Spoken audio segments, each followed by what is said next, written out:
Should Christians support or oppose the death penalty? Oh, there's a big social issue for us to discuss today. What should Christians think about the government ending someone's life? This becomes an emotional question, especially for Christians who love life. Many Christians love to call themselves pro-life because they believe that every life has value. Every life was given by God. So would we actually support something that ends human life? My biblical answer to that question is, it depends on the death. Is the death penalty an option for Christians who love God, love life, and love the Bible? I believe the clear answer in the scriptures is yes. Way back on the first pages, after the flood in the days of Noah, God said these words, "Whoever sheds human blood, by humans shall their blood be shed. For in the image of God has God made mankind." You catch that? Whoever commits this serious crime, whoever sheds blood, whoever murders their neighbor, God doesn't say, well, one day I'll take care of it. He says, no, by humans shall their blood be shed. God was establishing what we call the government system, the state, to enact justice, even to the degree of shedding the blood of those who have first shed the blood of their neighbor. And just in case you think that's some Old Testament law, jump ahead to the book of Romans, chapter 13. The Apostle Paul, probably his clearest section on what the government should do, says this, "Whoever rebels against the authority is rebelling against what God has instituted, and those who do so will bring judgment on themselves. For rulers hold no terror on those who do right, but for those who do wrong. Do you want to be free from fear of the one in authority? Then do what's right, and you will be commended.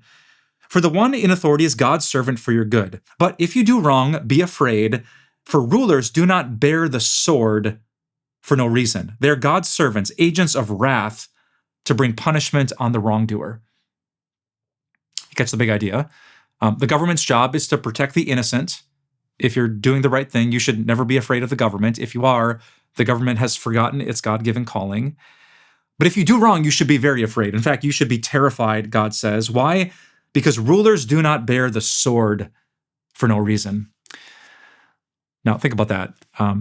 Paul didn't say they don't bear the chains for no reason, a reference to prison, but the sword. A sword was sharpened and used not to slap someone on the wrist, but to stab and to kill. Here in the New Testament, God is affirming what he said way back in the book of Genesis, that the government has the role that it can end life. So why did I qualify my original answer? Should a Christian support the death penalty? I said, do you remember? It depends on the death. Because this same scripture is so passionate about justice and making sure that favoritism or racism or sexism or any ism doesn't intrude in the government's job. And you don't have to be a historian to know that that doesn't always happen. Sometimes people are judged for the color of their skin, for their accent, for where they're from. Sometimes it's an economic thing.